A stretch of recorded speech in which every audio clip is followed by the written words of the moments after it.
প্রিয় দর্শক, সবাইকে স্বাগত জানাচ্ছি আরটিভির সরাসরি আলোচনা অনুষ্ঠান আওয়ার ডেমোক্রেসি দেখবার জন্য। সঙ্গে আছে আমি রুবায়াত ফেরদৌস। প্রিয় দর্শক, আওয়ামী লীগ, বিএনপি কিংবা জাতীয় পার্টি সব দলের বিরুদ্ধেই বিভিন্ন সময় রয়েছে মনোনয়ন বাণিজ্যের অভিযোগ।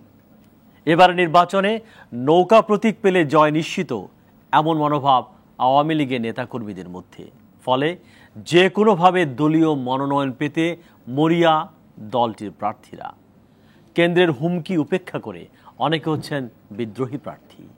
ঘটছে সংঘর্ষ, বাড়ছে হতাহতের ঘটনা। মনোনয়ন বঞ্চিতরা তুলছেন মনোনয়ন বাণিজ্যের অভিযোগ। দলীয় প্রতীকে ইউপি নির্বাচনে বিএনপি অংশ না নিলেও গত জাতীয় নির্বাচনে দলটির বিরুদ্ধে উঠেছিল ব্যাপক মনোনয়ন বাণিজ্যের অভিযোগ। প্রিয় দর্শক, ঠিক এই প্রেক্ষাপটে আজ আমাদের আলোচনার বিষয় নির্বাচনে মনোনয়ন বাণিজ্য।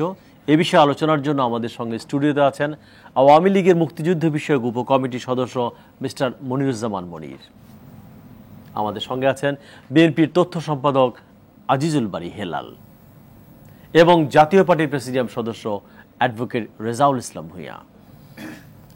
প্রিয় দর্শক, আপনি আলোচনা অংশ নিতে পারেন। এই জন্য আমাদের টেলিভিশনের পর্দায় দেখানো নাম্বারে ফোন করে আপনার প্রতিক্রিয়া দিতে পারেন, মতামত জানাতে পারেন, প্রশ্ন করতে পারেন, লিখতে পারেন আমাদের ফেসবুকেও।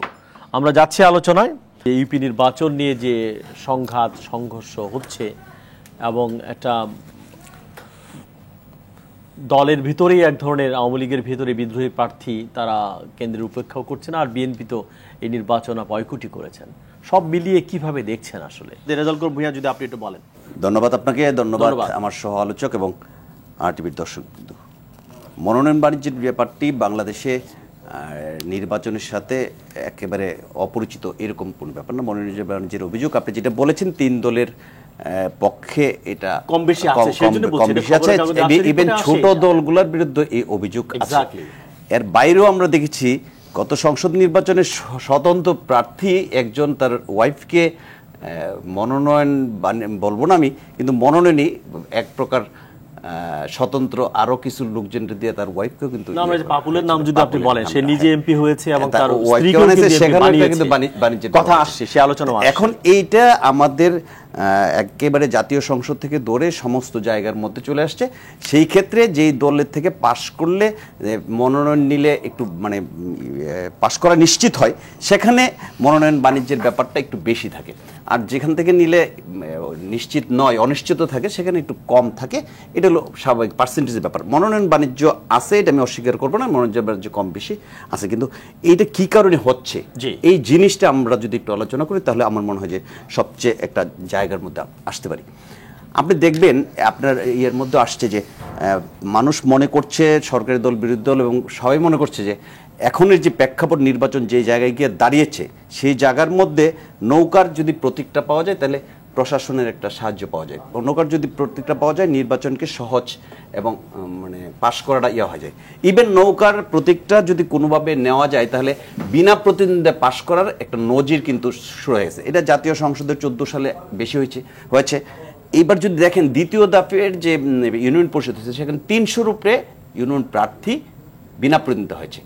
এখন আমি যদি নির্বাচনটা না করতে হয়, নির্বাচন করতে গেলে মোটা অঙ্কের টাকা খরচ হয়, নির্বাচন করতে গেলে বিভিন্ন লোককে ম্যানেজ করার ব্যাপার আছে।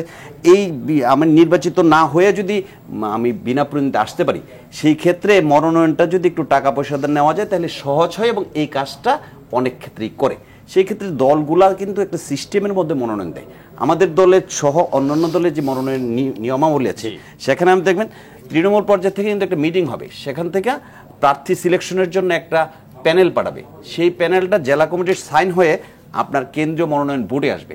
কেন্দ্রীয় মনোনয়ন বোর্ডে ওই প্যানেল থেকে যাকে উপযুক্ত মনে করবেন, 3-5 জনের প্যানেল থেকে তাকে মনোনয়ন দেওয়া হয়। সেই ক্ষেত্রে পার্সুর একটা ব্যাপার আসে এবং এই পার্সুটা অনেক ক্ষেত্রেই হয়ে থাকে। তবে এটা যে খুব ব্যাপক আকার হচ্ছে এরকম না, কিছু কিছু ক্ষেত্রে হয়তো বা এই জিনিসটাই হচ্ছে। অধিকাংশ ক্ষেত্রে মনোনয়ন বোর্ডে যে দলেরই যারা থাকুক, তারা কিন্তু বোর্ডের শীর্ষ নেতৃবৃন্দ থাকে এবং সেখানে একেবারে মনোনয়ন বাণিজ্য পুরাটা করে ফেলবে, এইরকম অবস্থা রাজনৈতিক দলে এখন হয়েছে বলে আমি মনে করি না। অনেক ধন্যবাদ। আমি আপনার কাছে আবারও আসবো। মিস্টার মনিরুজ্জামান মনির, আপনি যদি একটু বলেন। জি, ধন্যবাদ আপনার এবং আপনার টেলিভিশনের সকল দর্শকদের বাংলাদেশ আওয়ামী লীগের পক্ষ থেকে শুভেচ্ছা। আপনি যে কথা বলেছেন যে মনোনয়ন বাণিজ্যর অভিযোগ, সেটা রেজাউল ভাই যেমনিভাবে তার দলের অবস্থান ব্যাখ্যা করেছে, বাংলাদেশ আওয়ামী লীগেও একটি গণতান্ত্রিক প্রক্রিয়ার মধ্য থেকে আমাদের স্থানীয় সরকারের বোর্ডের নামগুলো আসে। সেটা প্রক্রিয়া হলো আপনার উপজেলা আওয়ামী লীগ, উপজেলা আওয়ামী লীগ ইউনিয়ন আওয়ামী লীগের সাথে যাচাই বাছাই করে সেটা জেলা কমিটির কাছে পাঠায়, জেলা কমিটি কেন্দ্রের কাছে পাঠায়। তারপরে স্থানীয় সরকার নির্বাচন বোর্ড তার সভাপতিত্ব করেন মাননীয় প্রধানমন্ত্রী বঙ্গবন্ধু শেখ হাসিনা।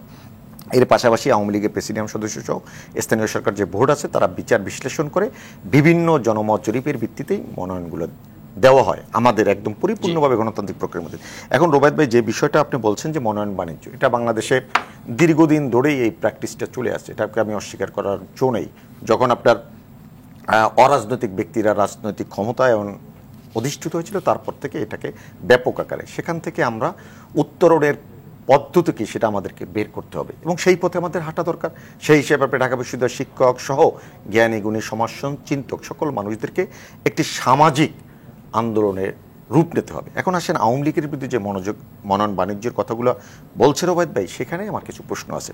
এই মনোনয়ন বাণিজ্যের কথাগুলো কে বা কারা বলে?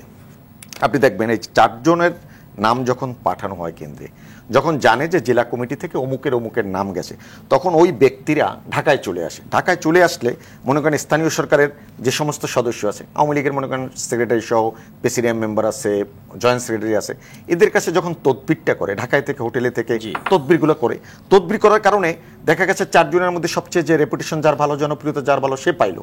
পাওয়ার পরে হয় কি, আপনার এই স্থানীয় সরকার নির্বাচন সাধারণত হয় সমাজ বা গোষ্ঠী কেন্দ্রিক। আপনার পারিবারিকভাবে আপনার অবস্থান খুব ভালো আছে, এলাকার মানুষজন আছে, আত্মীয় স্বজন আছে, আপনার একটা অবস্থান আছে।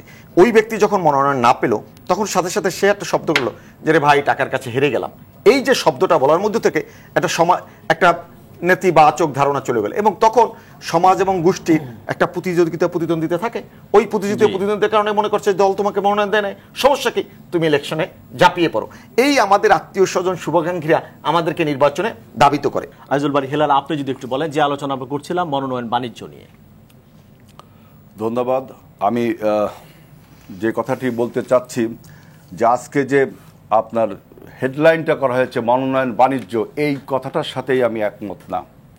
কারণ রাজনীতিতে আপনার নমিনেশন নিয়ে মনোনয়ন বাণিজ্য, আপনার এই বাণিজ্য সেই পাকিস্তান আমল থেকে শুরু হয়েছে, ব্রিটিশ আমল থেকে শুরু হয়েছে। সেই আপনার বাংলাদেশ স্বাধীনের পরও এই মনোনয়নের সময় দলের ফান্ড ক্রিয়েট করার জন্য, দলের চাঁদা দেওয়ার জন্য, দলের সদস্যরা চাঁদা দেয়, এটাকে যদি আপনি বাণিজ্য বলেন তাহলে এটা অনেক দুঃখজনক একটা বিষয় হয়েছে। আমরা 54 যুক্তফ্রন্টের নির্বাচনে দেখেছি, তখনও আমাদের যারা সিনিয়র নেতৃবৃন্দ ছিল তাদের বিরুদ্ধে এরকম অনেক কথা আমরা, আপনারা যদি ইতিহাসের বইগুলো পড়েন, সেই 54 যুক্তফ্রন্টের নির্বাচন, 1937 সালের নির্বাচন, এই সমস্ত নির্বাচনে কিন্তু এরকম টুকটাক কথা যে পার্টির ফান্ডে অমুক প্রার্থী টাকা দিয়েছে এই জন্য তাকে নমিনেশন দেওয়া হয়েছে। স্থানীয় পরিষদ নির্বাচনে যে টাকা পয়সার মনোনয়ন বাণিজ্য, এই বিষয়ে আমার কোনো বক্তব্য নেই, এটা আপনি বললে আমি বলবো। কিন্তু জাতীয় নির্বাচনে মনোনয়ন দেওয়া হচ্ছে 300 প্রার্থীকে, বিভিন্ন বিশেষ করে তার জনপ্রিয়তা, দলের প্রতি তার নিষ্ঠা, এই সমস্ত বিষয় বিবেচনা করে মনোনয়ন দেওয়া হয়।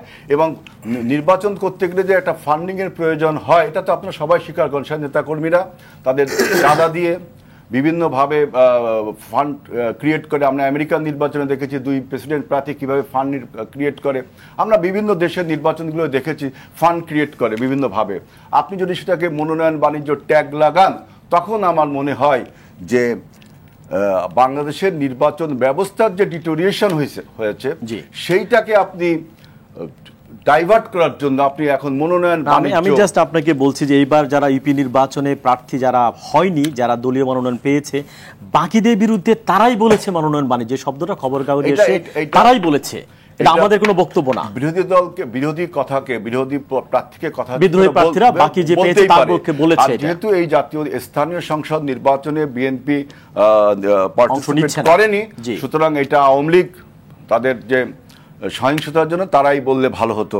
আমি এই বিষয়ে আলোচনা করতে চাই না। আমি শুধু বলতে চাচ্ছি যে মনোনয়ন বাণিজ্য আপনাদের এই টার্মটি আমার কাছে মিসনোমান মনে হয়, যে এটা কোনো আসলে এটা হতেই পারে না। মনোনয়ন নিয়ে কোনো বাণিজ্য কোনো কালে কোনো সময় এটা হয় না। কোনো পলিটিক্যাল পার্টি কোনো মনোনয়ন বাণিজ্য করে না। মনোনয়নের সব ফান্ড ক্রিয়েট হয়, মনোনয়নের সময় চাঁদা দেওয়া হয়।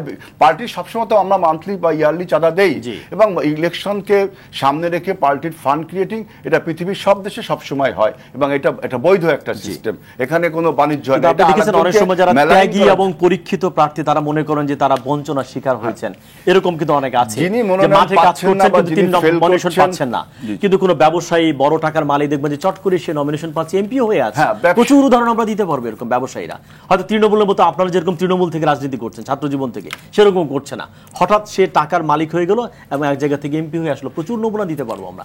এই ক্ষেত্রে আপনি কি বলবেন? আমি বলছি যে রাজনীতি এমন একটা ইনডিভিজিবল পার্ট, একটা অবিচ্ছেদ্য অংশ। এখানে শুধু যে যারা রাস্তায় মিছিল মিটিং করে তারাই রাজনীতি করবে এমন কোনো কথা নেই। শিক্ষক, অন্য পেশাজীবী লোক, আপনার একজন ব্যবসায়ী, সবাই রাজনীতিতে অংশগ্রহণ করতে পারে। সবাই সেটা পাচ্ছে কিনা আপনি দেখেছেন, মহামান্য রাষ্ট্রপতি কিন্তু বলেছেন, এই পার্লামেন্টের কথা বলেছেন যে ব্যবসায়ীদের দখলে চলে যাচ্ছে। এটা রাষ্ট্রপতি যেটা বলেছে ওরা নিজস্ব একটা অবজারভেশন। 80% এমপি বলা হচ্ছে ব্যবসায়ী, আগে কিন্তু এটা ছিল না। আপনি দেখবেন আপনার একজন ব্যবসায়ী চেঞ্জ করছে কিনা। না, আমি বলছি যে একজন ব্যবসায়ী রাজনীতি করতে পারবে না, করতে পারবে, কিন্তু তারাই যদি মূল হয়ে যায় তাহলে আপনাদের মতো ত্যাগী পরীক্ষিতরা যারা হয়তো অর্থকরী ওরকম নাই, আপনাদের মনোনয়ন পেতে সমস্যা হবে কিনা ভবিষ্যতে? না, আমার এরকম জীবনে সমস্যা হয়নি। আমি এই পর্যন্ত 3টা নমিনেশন পেয়েছি, 2007 সাল থেকে ইলেকশন করি বাংলাদেশে।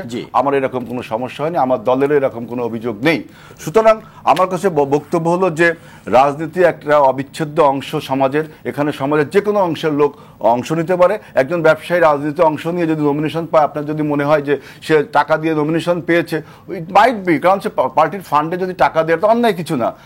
আপনাদের সমস্ত বাংলাদেশের, বিদেশের, পৃথিবীর যে কোনো পার্টিতে দেখবেন ফান্ডিং ক্রিয়েটে একটা সিস্টেম আছে। সুতরাং আমি প্রতিবাদ করছি যে আজকের এই যে আপনার নির্বাচনে মনোনয়ন বাণিজ্য, এই প্রসঙ্গটাই আমার কাছে অস্পষ্ট, আমার কাছে ভালো মনে হয়। আপনি যদি বলেন না, ওনার কয়েকটা কথা বলেন। উনি 54 যুক্তফ্রন্টের কথা বলছেন, 37 নির্বাচনের কথা বলছেন। যদি আজিজুল বের হেলাল, উনি বাংলাদেশের ছাত্র রাজনীতির একজন পরিচিত মুখ, উনি যদি কোনো রেফারেন্স ভিত্তিতে বলতে পারতো যে 54 যুক্তফ্রন্ট নির্বাচন নিয়ে মনোনয়ন বাণিজ্য আছে, তাহলে আমি ওনার সাথে আলোচনায় যেতাম।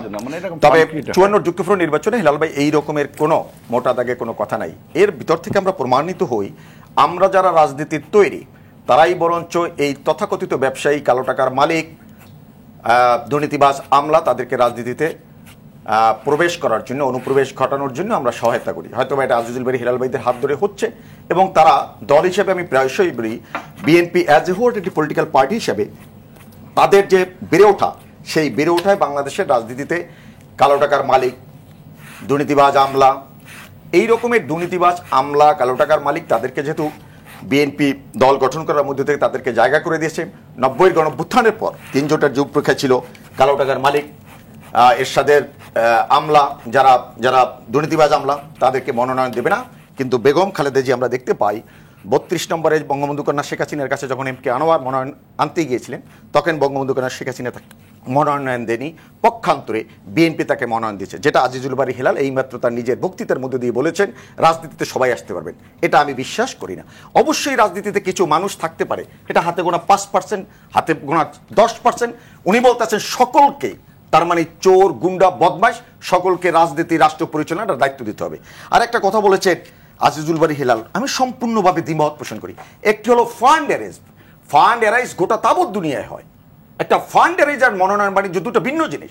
আমি যখন নির্ধারিত সময়ে দল যখন আমাকে মনোনয়ন না দিয়ে আমার বাইরে একজন কালো টাকার মালিক কখনো রাজনীতির সাথে, দেশের স্বার্থে, দেশের প্রয়োজনে জীবনের ঝুঁকি নিয়ে রাজনীতি করে নাই, আন্দোলন করে নাই, সংগ্রাম করে নাই, দেশের প্রতি তার কোনো কমিটমেন্ট নাই, তাকে যখন মনোনয়ন দেওয়া হবে সেটাকে বলে মনোনয়ন বাণিজ্য।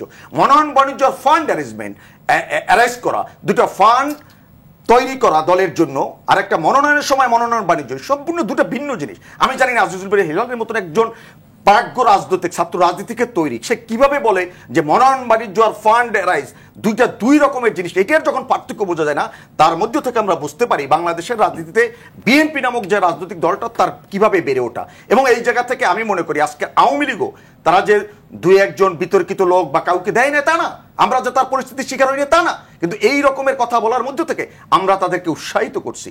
একজন সিঙ্গার যে বেসিক প্রফেশনাল সিঙ্গার, সে গান গাবে রুনা লায়লা।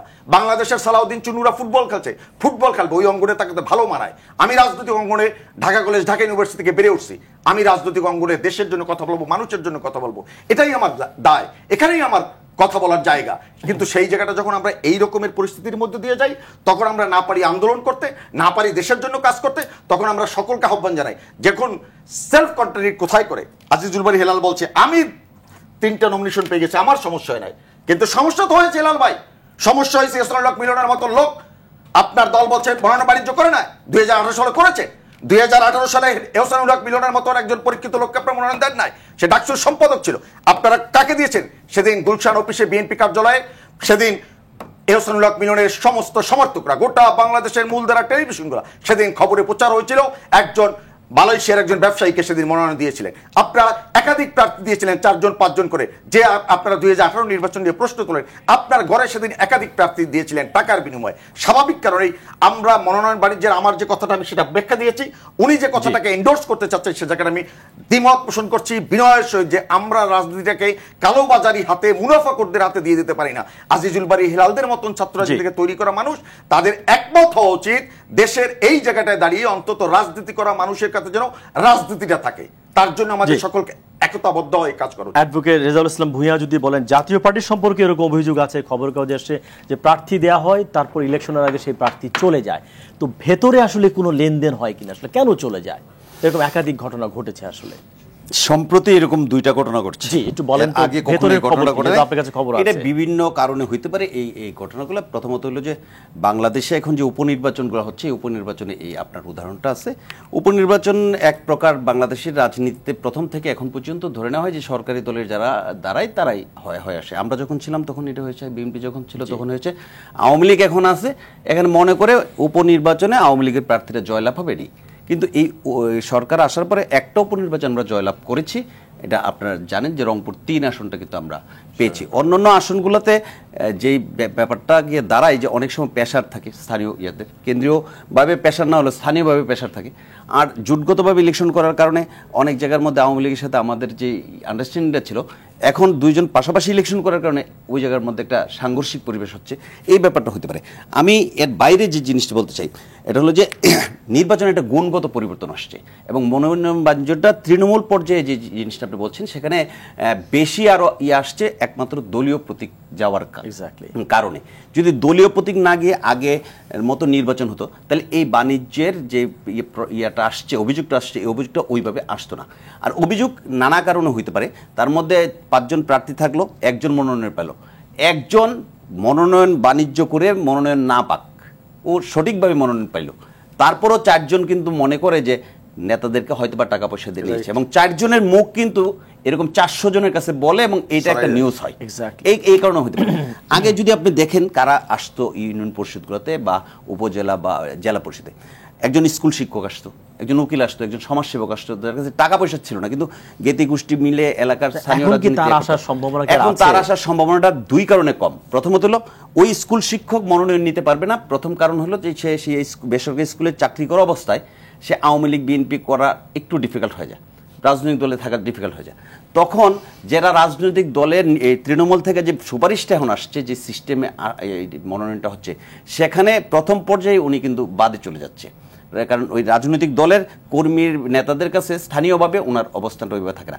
কিন্তু স্বতন্ত্র প্রতীকে যদি নির্বাচন করার ব্যাপার আছে, যেহেতু দলীয় প্রতীকের পাশাপাশি স্বতন্ত্র হইলে ও চাপের চোটে ওই এলাকায় থাকতেই পারে না। আর এখন বাস্তবতা হলো নির্বাচনের যে অবস্থা দাঁড়িয়েছে, জাতীয় সংসদ বলেন, স্থানীয় সরকার বলেন, যে নির্বাচনে দাঁড়িয়েছে, সেখানে ক্ষমতাসীন দলের প্রতি যেভাবে প্রশাসন আসক্ত হয়ে গেছে এবং প্রশাসন যেভাবে তাদের প্রার্থীকে সাহায্য করে, এইটার কারণে কিন্তু একজন স্বতন্ত্র মানুষ নির্বাচন করতে চাচ্ছে না। এবং প্রশাসনটা থাকার কথা নিরপেক্ষ, তারা উলঙ্গভাবে সরকারি দলের প্রার্থী পক্ষে চায়। প্রার্থী চাক বা না চাক, ওনাদের দায়িত্ব হয়ে যায় যে ওই এলাকায় আমি ওসি, ওই এলাকায় আমি টিউনু দায়িত্বপ্রাপ্ত কর্মকর্তা, আমার এলাকায় যদি ফেল করে তাহলে আমার চাকরির উপরে আঘাত আসতে পারে। প্রার্থী যতটুক চা তার চেয়ে বেশি চা হলে প্রশাসনের লোকজন, এটা বাস্তবতা হয়ে গেছে। এই বাস্তবতা অস্বীকার করতে পারে অনেকে, কিন্তু অস্বীকার করার কোনো জো নাই। আর ব্যবসায়ী আমলাদের মধ্যে রাজনীতিটা আসবে, এটা স্বাভাবিক, একদম বাধা দিয়ে কোনো রাখার কোন পথ নেই। কিন্তু কতটুকু রাজনীতি একসময় নিয়ন্ত্রণ বলা করবে? হতো যে পলিটিক্যাল পার্টিগুলোকে ব্যবসায়ীরা এক ধরনের ফান্ড দিত, চাঁদা দিত। এখন ব্যবসায়ীরা নিজেরাই যখন সেই এমপি হয়ে যাচ্ছে তখন কিন্তু সেই চাঁদাটাও আর দিবে না, যে ফান্ড এটা কিন্তু সর্বক্ষেত্রে ট্রেন্ডটা কিন্তু পাল্টে যাচ্ছে। পত্রিকা চালাইতো সাংবাদিকরা, এক্স্যাক্টলি এক সময় এই হাউসগুলো চালাইতে হলো সাংবাদিকরা। আজকে কর্পোরেটের কোম্পানির মালিকগুলো মনে করছে আমি সাংবাদিকদের দিয়ে লাভ কি, বউকে ছেলেকে মেয়েকে সম্পাদক উপসম্পাদক বানায় কিছু লোকজন রাইখা তারা পত্রিকার মালিক, তারা নিয়ন্ত্রণ করছে। শুধু সংসদে আছে এরকম না, তারা টিভির মালিক। সর্বক্ষেত্রে কিন্তু এই রোগটা আছে। কিন্তু এই রোগটা থেকে আমাদের মুক্তি পেতে হবে আমরা যারা ছাত্র রাজনীতি উঠে আসছি বা তৃণমূল থেকে রাজনীতি করি, যাতে ওনারা যে সংখ্যা থাকবে কিন্তু ওনাদের সংখ্যা রাজনীতি নিয়ন্ত্রণ করবে। এই অবস্থা যদি হয় দেশের জন্য সর্বনাশ। রাজনীতি দেশ পরিচালনা যারা রাজনীতি করে আসছে তারা করতে হবে, তারা সহায়ক হবে। আরেকটা কথা বলে আমি শেষ করে দিচ্ছি, আগে ব্যবসায়ীরা চাঁদা দিত রাজনৈতিক নেতাদের, বিনিময় হয়তো একটা ব্যবসায়িক সুযোগ সুবিধা নিত। এখন আর এটা করে না, মনে করে আমার এলাকায় এমপি আরেকজনকে বানায় লাভ কি, চাঁদা ওকে দিব কেন, আমি নিজেই চাঁদা দিয়ে আমি নিজে খরচ করে আমি এমপি হয়ে যাবো, আমি ব্যবসা করবো। মধুটা কি সবাই মধুটা তো ব্যবসার পরিবেশ বাড়বে, মানে এমপি হওয়া কি তাহলে একটা বিনিয়োগ হচ্ছে? আপনি হ্যাঁ অবশ্যই বিনিয়োগের ব্যাপার আছে। আপনি যদি হলফনামা দেখেন 2008 সালে একজন এমপি প্রার্থীর হলফনামা যদি আপনি দেখেন, নামটা বললাম না, পাপুলের মতো লোক কিন্তু পার্লামেন্টে আমরা বসতে দেখলাম। পাপুল অবশ্য ব্যবসাটা অন্য ব্যবসা, এটার সাথে এমপি হয়েছে, হ্যাঁ এমপি হয়েছে, তার স্ত্রীকেও বানিয়েছে সে। তো এখন 2008 সালের হলফনামায় এমপির যদি দেখেন যে আছে 5 থেকে 20 লাখ টাকা, 2018 সালের হলফনামায় ওই প্রার্থীর কিন্তু আছে হইলো 50 কোটি থেকে 100 কোটি টাকা। জি, তাহলে নিশ্চয়ই ওই ব্যবসায়ীর কোনো না কোনো একটা এই জায়গার মধ্যে মধু আছে, যেটা ব্যবসার মাধ্যমে আনো, দুর্নীতি করে আনো, অন্য যে কোনো ভাবে আনো, একটা বেনিফিট ছাড়া তো আর ইনভেস্ট করে না। জি, অনেক ধন্যবাদ মিস্টার হেলাল। আপনি যদি একটু বলেন যে বিএনপি তো এই নির্বাচনে যাচ্ছেন, আপনাদের মানে যুক্তিগুলো কি ছিল, কোন বিবেচনায় আপনারা যাচ্ছেন না? আসলে এই সরকার তো অগণতান্ত্রিক, এই সরকার হলো আপনার অবৈধ সরকার, কারণ অগণতান্ত্রিক সরকার, রাতের ভোটে নির্বাচিত সরকার এবং 2014 সালে জনগণ দ্বারা প্রত্যাখ্যাত ভোটারবিহীন সরকার। সুতরাং এই সরকারের অধীনে কোনো সুষ্ঠু নির্বাচন হতে পারে না, এটা জনগণ বিশ্বাস করে এবং জনগণ মনে করে। এই জন্য বিএনপি জনগণেরই সংগঠন, এই জন্য বিএনপি এই সরকারের অধীনেও সিদ্ধান্ত নিয়েছে যে কোনো নির্বাচনে যাবে না। যেটা আমি এখন শুনতে পেলাম এখানে আপনারা বলছেন যে আমরা মনোনয়ন বাণিজ্য বা আমরা এইভাবে ব্যবসায়ীদেরকে বিএনপিতে জায়গা দিয়েছি। আপনি এখন কিছুক্ষণ আগে আপনারাই বললেন যে প্রেসিডেন্ট সাহেব নাকি বলছে যে 80% লোক আপনার রাজনীতির বাইরের, তাহলে মনোনয়ন বাণিজ্যটা কে করলো? এই পার্লামেন্টে তো আমরা নেই, বা আগের পার্লামেন্টে ছিলাম না, ওটা মনোনয়নটা আপনারাই করছেন। লম্বা লম্বা কথা, জোরে জোরে কথা বলে আপনি দর্শককে ভুল বোঝাতে পারবেন না, ভুল মেসেজ দিতে পারবেন না। আপনারা যে মনোনয়ন বাণিজ্য, বা আমি যদিও মনোনয়ন বাণিজ্য কথাটার সাথেই একমত না, আপনারা যে চাঁদা খেয়ে বা টাকা খেয়ে মনোনয়ন বিক্রি করেন, এটার প্রমাণ এই একজন ব্যবসায়ীর নামও কেবল বললেন যিনি কুয়েতে আটকা রয়েছে, এরকম বহু কথা আছে। আর সবচেয়ে বড় কথা হলো যে আমরা কাকে মনোনয়ন দেব, আওয়ামী লীগ কাকে মনোনয়ন দেবে, সেটা আওয়ামী লীগের নিজস্ব ব্যাপার।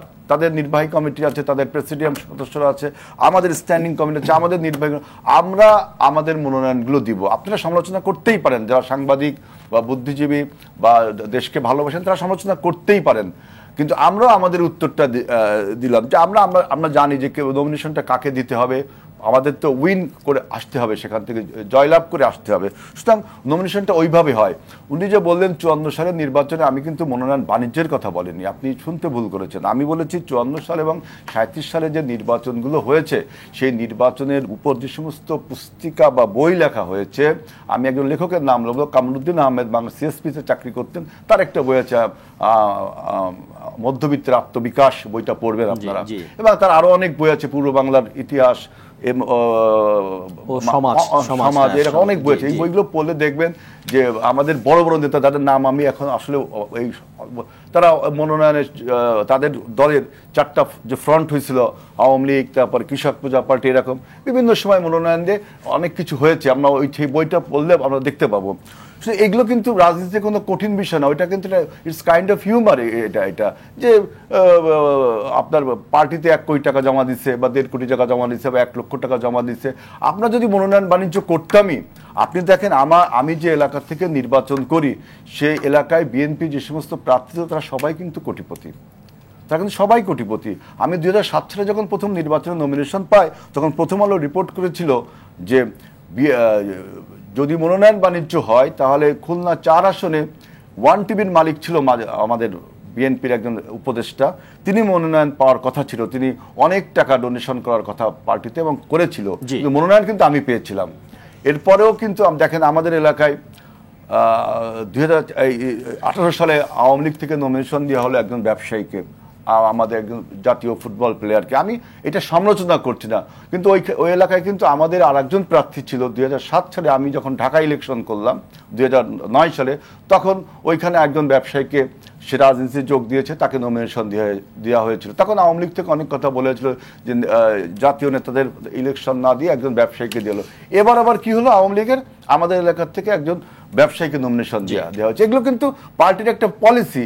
এইসব ব্যাপারে এইসব বিষয়গুলো আপনারা তুলছেন যে আজকে মানুষের যে নাবিশ্বাস, নিত্য প্রয়োজনীয় দ্রব্যাদির দামের যে নাবিশ্বাস, মানুষের নিরাপত্তার যে নাবিশ্বাস, গণতন্ত্রের সংকট এবং একটি সুস্থ নির্বাচনের জন্য যে দরকার, সেই আলোচনাকে বাদ দিয়ে আপনারা মনোনয়ন নিয়ে আসছেন। যে মনোনয়ন তো এখন তো শুরু হয়নি, নির্বাচন তো আগে, নির্বাচনটা কিভাবে হবে সেটা নিয়ে আমরা আলোচনা করতে পারি।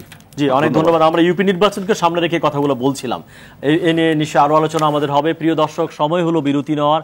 আপনারা দেখছেন আওয়াজ ডেমোক্রেসি। আমরা কথা বলছিলাম নির্বাচনে মনোনয়ন বাণিজ্য নিয়ে। আমাদের সঙ্গে থাকুন, ফিরছি এখনই।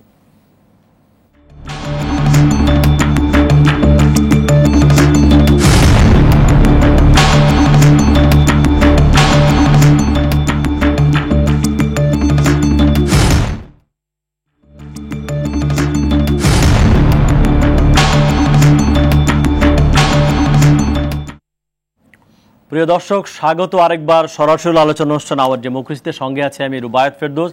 আমরা কথা বলছিলাম নির্বাচনে মনোনয়ন বাণিজ্য নিয়ে। বিরতির আগে আমরা খানিকক্ষণ কথা বলেছি। মিস্টার মনির, আপনি যদি বলেন যে মিস্টার হেলাল একটা পয়েন্ট করেছেন যে আসলে মনোনয়ন নিয়ে এখন কথা হবে কেন, আমাদের তো জাতীয় নির্বাচনের প্রক্রিয়া ব্যবস্থাটাই তেমন প্রশ্নবিদ্ধ হয়ে যাচ্ছে। কাজে এই আলোচনাটা কি ওই আলোচনাকে ডাইভার্ট করার জন্য কিনা? আসলে এই কথা দীর্ঘদিন ধরে বিএনপি বলে আসছে, বিএনপি নেতারা বলে আসছে। যেমন বিএনপি কথা এবং কাজের সাথে যে মিল নেই, সেটা হলো একদিকে বলবে এই সরকার অবৈধ, আবার এই সরকারের পার্লামেন্টে তারা অংশগ্রহণ করছে। বিএনপি দল হিসেবে কি পরিমাণ ডাবল স্ট্যান্ডার্ড ক্যারেক্টার শো করছে জাতির সামনে, সেটা আপনি দেখতে পারবেন। মির্জা ফখরুল ইসলাম আলমগীর সাহেব নির্বাচনে নির্বাচিত হলো, সে শপথ গ্রহণ করতে পারলেন না, অথচ অন্যরা শপথ গ্রহণ করলেন। সংসদে তারা আছে, বলতে আছেন ওনারা পার্লামেন্টে নেই। আর 14 সালে বলছে হেলাল ভাই যে আওয়ামী লীগকে এদেশের মানুষ প্রত্যাখ্যান করছে। হেলাল ভাইরা নির্বাচনে 2014 5 জানুয়ারি নির্বাচনের সময় ওনারা এসেছিলেন এই নির্বাচনকে প্রতিহত করতে, বয়কট করতে আসেননি।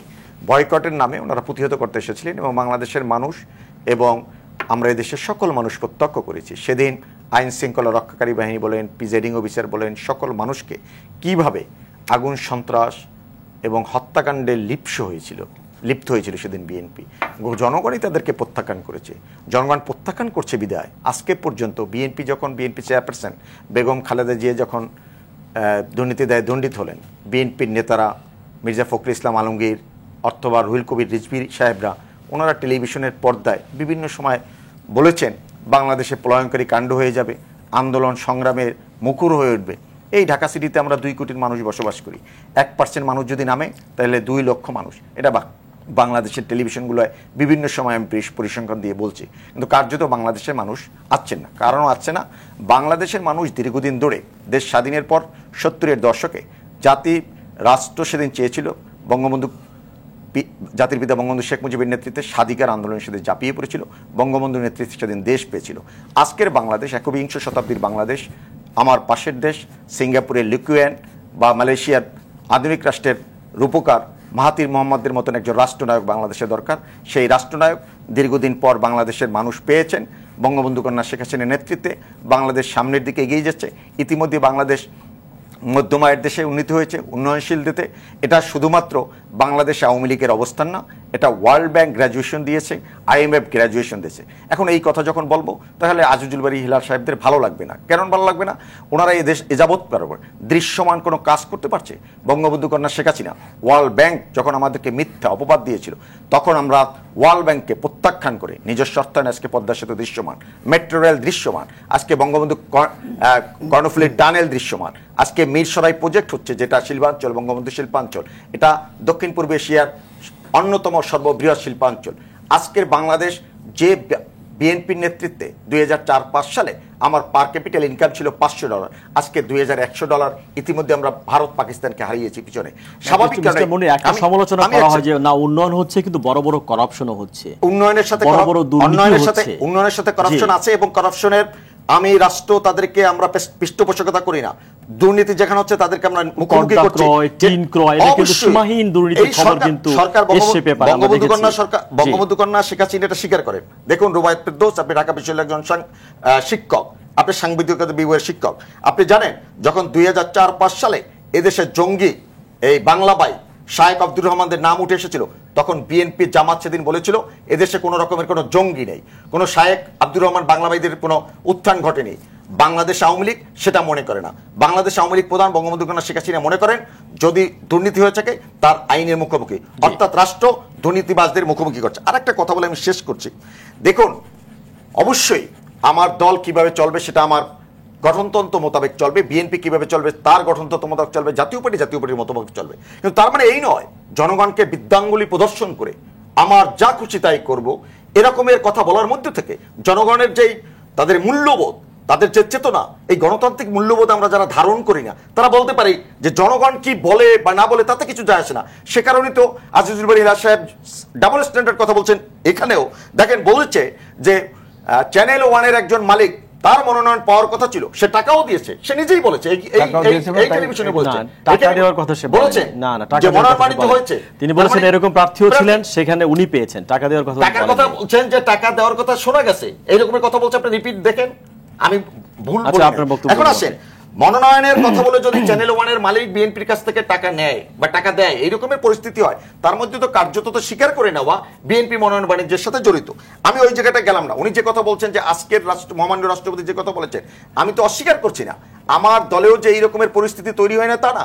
1991 সালে এদেশে সাম্প্রদায়িকতা বিষ বাষ্প ছড়িয়ে দেওয়া, এই রকমের বিতর্কিত কালো টাকার মালিকদেরকে যখন মনোনয়ন দিতে হয়েছে তখন বঙ্গবন্ধু কন্যা শেখ হাসিনা 96 সালের নির্বাচনে আমরাও কিছু ব্যবসায়ীদেরকে মনোনয়ন দিয়েছিলাম ক্ষমতায় আসার জন্য। কিন্তু তার মানে এই নয় যে জনগণকে এই রকমের ভাবে প্রশ্নবিদ্ধ ব্যক্তিবর্গকে রাজনীতি করার সুযোগ করে দেওয়া। হেলাল ভাইদের যে অবস্থান সেটা হইল একদম ন্যাংটা হয়ে সমস্ত কালো টাকার মালিক অন্যায় করা, কোনো না কোনো ভাবে ক্ষমতায় যেতে হবে, এই যে তত্ত্ব, এই যে নৈতিক অবস্থা, তার মধ্যে থেকে আমরা কোন দিকে যাচ্ছি, দেশটাকে আমরা কোন দিকে নিয়ে যাচ্ছি, আগামী প্রজন্মকে আমরা কোন বাংলাদেশ সামনে রেখে দিয়ে যাচ্ছি, তার জন্য আমাদেরকে চিন্তা চেতনায় অনেক ইতিবাচক ভূমিকা রাখতে হবে। অনেক ধন্যবাদ অ্যাডভোকেট ভূঁইয়া। আপনি যদি বলেন যে জাতীয় নির্বাচনের কথা যদি আমরা বলি, আমাদের সামনে হয়তো 2 বছরের মতো সময় আছে, আমরা তো একটা ইনক্লুসিভ নির্বাচন চাই, একটা গ্রহণযোগ্য নির্বাচন চাই এবং যেখানে জনগণ অংশ নিবে। আমরা কিন্তু এই ইউপি নির্বাচনে দেখলাম যে জামানত বাজেয়াপ্ত হয়ে যাচ্ছে কিন্তু প্রার্থী কিন্তু নির্বাচিত হয়ে যাচ্ছে। এইটা তো বাংলাদেশের নির্বাচনের অবস্থা ছিল না, কেন এরকম হলো আসলে? বাংলাদেশের সংবিধানে নির্বাচন কমিশন কিভাবে গঠিত হবে সেটা নিয়ে একটা আইন করার কথা ছিল, কিন্তু দুর্ভাগ্য আমরা 3 দলই ক্ষমতায় ছিলাম, 50 বছরের এরকম আইন করতে পারিনি। এবং কিছুদিন আগে আইনমন্ত্রী বলল অল্প সময় আছে, এখন আইন করা যাবে না, সার্চ কমিটির মাধ্যমে নির্বাচন কমিশন গঠন করতে হবে। সার্চ কমিটির মাধ্যমে নির্বাচন যে কমিশন গঠন করা হয় সেই নির্বাচন কমিশন দলীয় প্রভাব মুক্ত হইতে পারে না, যার কারণে নির্বাচনগুলোতে ওনারা যেই ভূমিকা নির্বাচন কমিশন স্বাধীন এবং সাংবিধানিক প্রতিষ্ঠান হিসেবে রাখার কথা ছিল, আমরা দেখছি যে সেই ভূমিকাটা তারা রাখতে পারছে না, এবং রাখতে না পারার কারণে আজকে নির্বাচনটা কিন্তু প্রশ্নবিদ্ধ হচ্ছে। এবং এই নির্বাচন প্রশ্নবিদ্ধ হতে হতে মানুষ কিন্তু নির্বাচনের উপর আস্থা হারিয়ে ফেলছে।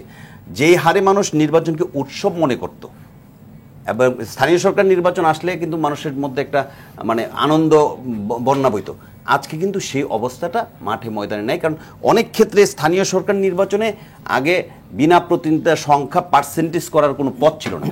এখন যদি এই দ্বিতীয় ধাপে 300-র উপরে বিনা প্রতিনিধিতা হয়, যেটা পত্রিকায় দেখলাম, তাহলে আপনি দেখেন 800-র মধ্যে 300 বিনা প্রতিনিধিতায়, এটা কিন্তু নির্বাচনের উৎসবটাকে নষ্ট করে দিচ্ছে। বিনা প্রতিনিধিতা হওয়ার আইন নাই, আমি সে কথা বলছি না, কিন্তু নির্বাচনের যে অবস্থাটা ছিল এটা নাই। কেন এই জায়গা যাচ্ছে? কারণ নির্বাচনের উপরে মানুষের আস্থা নাই, প্রার্থীরা স্বতন্ত্র অবস্থা দাঁড়ায়া আমি যে নির্বাচনটা করতে পারবো, আমি মনে করি যে নির্বাচন কমিশনের কিভাবে গঠন হবে এখনো সময় আছে, ফেব্রুয়ারি পর্যন্ত আছে, একটা আইন গঠন করা উচিত এবং এই আইনের মধ্য দিয়ে নির্বাচন কমিশন করা উচিত যেটা মেরুদণ্ড নিয়ে দাঁড়াতে পারবে। আপনি পার্শ্ববর্তী দেশ যদি দেখেন তাহলে সেখানে নির্বাচন কমিশন যে কাজ করছে আমাদের নির্বাচন কমিশনের কাজ করছে না। আমাদের এটা সাংবিধানিক প্রতিষ্ঠান, ওদেরটাও সাংবিধানিক প্রতিষ্ঠান। আমাদের সংবিধানে বলা আছে যে নির্বাচনকালীন সময়ে দেশের নির্বাহী বিভাগের সমস্ত লোক নির্বাচন কমিশনের আন্ডারে থাকবে এবং তার অর্ডার মানতে বাধ্য থাকবে। আমাদের নির্বাচন কমিশন এই অর্ডার মানাতে পারছে না, যে কোনো কারণে হোক, তাদের কথা মতো নির্বাচন হচ্ছে না। রাতের ভোট বলেন, দিনের ভোট বলেন, যে কোনোভাবে হোক, আমরা কিন্তু ভোটটাকে বিতর্কিত করে ফেলছি, নির্বাচন ব্যবস্থাকে বিতর্কিত করে ফেলছি। যে আমার মনে হয় যে সুষ্ঠু নির্বাচনের জন্য অবশ্যই অবশ্যই অনেক ধন্যবাদ আপনাকে। হাজুল বারী হেলাল, আপনি যদি বলেন সামনে জাতীয় নির্বাচন নিয়ে আপনি কথা বলতে চেয়েছিলেন, যে নির্বাচনী ব্যবস্থা কিভাবে করা যায় যার মধ্যে একটা সুষ্ঠু ইনক্লুসিভ নির্বাচন আমরা পেতে পারি এবং গ্রহণযোগ্য। ইনক্লুসিভ নির্বাচন এই জিনিসটা খুবই ইম্পর্টেন্ট, সমস্ত দলের অংশগ্রহণের মাধ্যমে যে নির্বাচন, এজন্য আমরা তো বারবারই বলেছি একটি নিরপেক্ষ সরকার, নির্দলীয় সরকার, যেটা হাইকোর্টের একটা অবজারভেশনও ছিল, যদিও রিটেন জাজমেন্টে আপনারা বাদ দিয়েছেন, যাই হোক। সুতরাং একটি নিরপেক্ষ সরকারের অধীনে নির্বাচনের কথা আমরা বলছি। আর আজকে যে উন্নয়নের কথা বলা হয়, এটা আইয়ুব খানও বলেছিল এই উন্নয়নের কথা, উন্নয়নের দশক পালনও করেছে। আজকে আমাদের খাদ্যমন্ত্রী আমাদের আতপেটা খেতে বলে, অর্থাৎ উন্নয়ন আমাদের এমন হচ্ছে যে আমাদের আতপেটা খাওয়ার জন্য খাদ্যমন্ত্রী বলছে। যাই হোক, আর জনপ্রিয়তার ব্যারোমিটার কে বলতো কৃষি জনপ্রিয়ের জন্য তো একটা সুষ্ঠু নির্বাচন দরকার। আর দেখেন যে জঙ্গি সন্ত্রাসী কারা লালন করে, যে নাসিরনগরে যে সমস্ত সন্ত্রাসীরা এই পূজা মণ্ডপে বা হামলা করলো, তাদেরকে আওয়ামী লীগ নমিনেশন দিল, পত্রপত্রিকা টেলিভিশন যখন লেখা হলো তখন সেখান থেকে বাদ দিয়ে আনা হলো। এবং হিন্দু মহাসভার প্রামাণিক সাহেব গোবিন্দ প্রামাণিক, আপনার ওই যে হিন্দু বৌদ্ধ কল্যাণ ট্রাস্টের রানা দাশগুপ্ত, তা তো ডাইরেক্ট আওয়ামী লীগের কথাই বললো যে এই সাম্প্রদায়িক জড়িত। এবং পীরগঞ্জে দেখেন যেদিন ছাত্রলীগের নেতাও গ্রেফতার হলো ফেসবুকে উস্কানি নেওয়ার জন্য, এবং আরেকজন ওইখানে আপনার আগুন ধরিয়ে দেওয়ার জন্য জেলে পল্লীতে। সুতরাং এই সমস্ত সন্ত্রাসী বা কারা লালন করে, কারা পোষণ করে, কারা সাম্প্রদায়িক বিষবাষ্প বাংলাদেশে ছড়ায়, এগুলো সব জনগণের কাছে পরিষ্কার। এই জন্য তারা জনগণকে ভয় পায় বিধায় বিএনপির কোনো মিছিল মিটিং তাদের সহ্য হয় না। দেখেন সাম্প্রদায়িক সম্প্রীতির একটি মিছিল আওয়ামী লীগও করলো, বিএনপি যখন করতে দিল তখন সেটাকে বাধা দেওয়া হলো। অর্থাৎ জনগণকে ভয় পায় বলে জনগণ যে আপনার ম্যাসিভ আকারে অ্যাসেম্বলড হোক, এটা আওয়ামী লীগ কখনো সহ্য করতে পারে না। কারণ আওয়ামী লীগ এখন জনগণ থেকে বিচ্যুত, একদম জনবিচ্ছিন্ন একটি দল। তারা আমলা নির্ভর, পুলিশ নির্ভর, আইন শৃঙ্খলা রক্ষাকারী বাহিনী নির্ভর একটি দল। এই আমলা নির্ভর এই দলটি জনগণকে এখন এমন ভয় পায়, জনগণ একসাথে হলেই তাদেরকে মনে হয় যে কোনো কিছু একটা হচ্ছে। আমার এইটা হলো বক্তব্য। এবং ইনশাল্লাহ আগামী 23 সালে নির্বাচন হবে নির্দলীয় নিরপেক্ষ সরকারের অধীনে, এবং বিএনপি জনগণকে সংগ্রহ করে নির্দলীয় নিরপেক্ষ সরকার গঠন করেই নির্বাচনে অংশগ্রহণ করবে। কারণ বিএনপি সবসময় সামনের দরজা দিয়ে নির্বাচনের মাধ্যমে ক্ষমতা হয়েছে, অন্যান্য দলের মতো পিছনের দরজা দিয়ে বিএনপি ক্ষমতা আসার ইতিহাস নেই। আপনাকে ধন্যবাদ। জি মিস্টার মনি। দেখুন, সর্বশেষ যে কথা উনি বলেছেন আজিজুল বারী হেলাল সাহেব, যে বিএনপির সামনের দরজা থেকে জন্ম, বিএনপি ক্যান্টনমেন্ট থেকে জন্ম। জিয়াউর রহমান বাংলাদেশে যত কন্ট্রাডিক্ট করার সব করেছে। রাষ্ট্রপতি ছিলেন, চিফ মার্শাল অ্যাডমিনিস্ট্রেটর ছিলেন, সেনাপ্রধান ছিলেন। যাদের জন্ম ক্যান্টনমেন্টের মধ্যে থেকে, যাদের রক্ত মাখা হাত, তারা যদি বলে যে সামনের দরজার মধ্যে থেকে, সেখান থেকেই বোঝা যায় বাংলাদেশে বিএনপি নামক রাজনৈতিক দলটা কিভাবে জন্ম নিয়েছে জানে বাংলাদেশের সকল মানুষ জানে। এরপর আসেন নাসিরনগর সহ যে সমস্ত জায়গায় এই রকমের বিতর্কিত মনোনয়ন দেওয়া হয়েছে, তাৎক্ষণিকভাবে তাদের বাধ্য হয়েছে। উনি যে কথা বলছেন Comilla, Noakhali, Pirganj, for your kind information Mr Azizul Bari Helal, ইতিমধ্যেই কুমিল্লা, নোয়াখালী, কুমিল্লা তো একদম সাক্কুর ভাগ্না সহ সকলের নাম চলে এসেছে।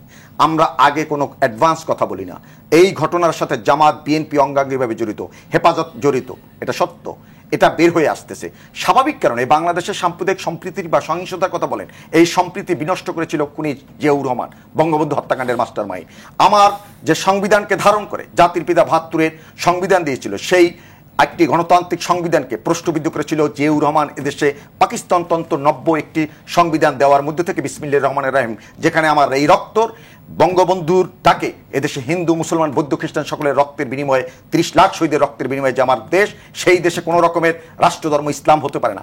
এই রকমের চিন্তা দর্শনকে সেদিন ৭৫ থেকে ৯৬ সাল পর্যন্ত আপনারা লালন করেছেন। পক্ষান্তরে এই ধর্মান্ধ মৌলবাদী গোষ্ঠীকে তথাকথিত বহুদলীয় গণতন্ত্রের প্রবক্তা নামে কোনোদিন দেশে মেম্বার ছিল না, উনি হয়ে গেছে বহুদলীয় গণতন্ত্রের প্রবক্তা। কেন? উনি জামাত ইসলাম, নিজাম ইসলাম, মুসলিম লীগদের রাজনীতি করতেছেন, গোলাম আজমকে নাগরিকত্ব দিয়েছেন। এই রকমের সাম্প্রদায়িক কথা 1991 সালে পর্যন্ত আপনারা বলেছেন নির্বাচনে। এরশাদ পতনের পরও আপনারা বলেছিলেন এদেশে আজান হবে না, মসজিদে উলুদনি হবে। এই রকমের কথা কে বলেছিল? বাংলাদেশ ভারত হয়ে যাবে, ফেনী ভারত নিয়ে যাবে, এই রকমের কথাবার্তা আপনার দলের চেয়ারপারসন বলেছেন। বাংলাদেশে বিএনপির জন্ম, বিএনপির বেড়ে ওঠা, বিএনপির বসবাস এবং কুখ্যাত রাজাকার নিজামী, মুজাহিদ এদেরকে কে মনোনয়ন দিয়েছে? কে মন্ত্রী বানিয়েছে? কে? সালাউদ্দিন কাদের চৌধুরী যুদ্ধ অপরাধের দায়ে দণ্ডিত হওয়ার পরও দল তাকে বহিষ্কার করতে পারে না। আবার দিনের শেষে দাবি করেন আপনারা মুক্তিযুদ্ধের দল। এই রকমের সেলফ কন্ট্রাডিক্টের মধ্যে থেকে যাদের জন্ম, যাদের বেড়ে ওঠা, তারা যখন এই ধর্মীয় সম্প্রীতির কথা বলে, যারা প্রতিনিয়ত ধর্মীয় উস্কানি দিয়ে এদেশে বিভিন্ন সময় ফায়দা লুটেছে, তারা যখন এই কথা বলে, যার দলের যে প্রতিষ্ঠাতা সে যেখানে ধর্মকে সামনে রেখে ডাল হিসেবে ব্যবহার করে রাজনীতি করেছে, তারা যখন এই কথা বলে তখন আমার কাছে খুব হাসি পায়, লজ্জা লাগে। যারা মনে চিন্তা চেতনায় বাঙালি তিনজনকে হেলাল ভাই যদি লাস্ট 1 মিনিট বলেন আমরা শেষ করব, আপনাকে দিয়ে শেষ করব, লাস্ট 1 মিনিট। আমার বক্তব্য যে তাহলে আওয়ামী লীগ কেন রাষ্ট্রধর্ম ইসলাম এখনো রাখলো? এটা তো এরশাদ সাহেব করেছিল, তাদের দোসর এরশাদ সাহেবই করেছিল। আমি এই ব্যাপারে একটু শেষ করব। যদি রাষ্ট্রধর্ম ইসলাম পঞ্চদশ সংশোধনী কিন্তু আওয়ামী লীগ বাতিল করে নাই, এবং আওয়ামী লীগ সংবিধানের 7ম অনুচ্ছেদে বলছে যে সংবিধানের মৌলিক অনুচ্ছেদ সমূহ পরিবর্তন করা যাবে না, কেউ যদি পরিবর্তন করে সেটা রাষ্ট্রদ্রোহিতা হবে। এবং রাষ্ট্রধর্ম ইসলাম প্রথম মৌলিক অংশের মধ্যে অন্যতম একটা। তাহলে এই জায়গায় যারা পরিবর্তনের কথা বলে, সংবিধানের 7-এর ক অনুচ্ছেদ অনুসারে তারা রাষ্ট্রের ষড়যন্ত্রের সাথে লিপ্ত। 7-এর ক এর 1-এর খ-তে বলা আছে যে ওই ষড়যন্ত্র যারা উপস্থাপন করবে, যারা মনোভাব পোষণ করবে, তারা সর্বোচ্চ শাস্তি নেবে। সর্বোচ্চ শাস্তিটা কি? সর্বোচ্চ শাস্তিটা হলো মৃত্যুদণ্ড। এখন যারা ইসলাম ধর্ম শেষ করতে জানে, লম্বা আলোচনা সংবিধানের ওই জায়গার মধ্যে আসে, তাহলে তারা কোন জায়গায় থাকে এটা জেনে বলা। দীর্ঘ আলোচনা লাগবে। তিনজনকে অনেক ধন্যবাদ আসবার জন্য, কথা বলবার জন্য। প্রিয় দর্শক, আজ এ পর্যন্তই। অনুষ্ঠানটি সম্প্রচার হয় প্রতি শনি ও রোববার। দেখার আমন্ত্রণ রইল। সে পর্যন্ত সবাই ভালো থাকুন, সুস্থ থাকুন, টিকা নিন, এবং আমি যেভাবে মাস্ক ব্যবহার করি সবাই সেভাবে মাস্ক ব্যবহার করুন।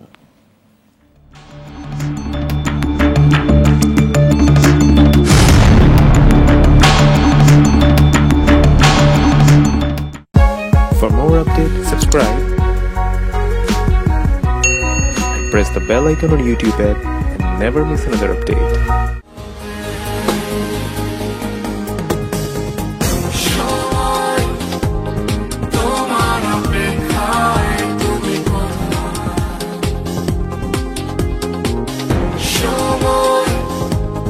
তোমার অপেক্ষায়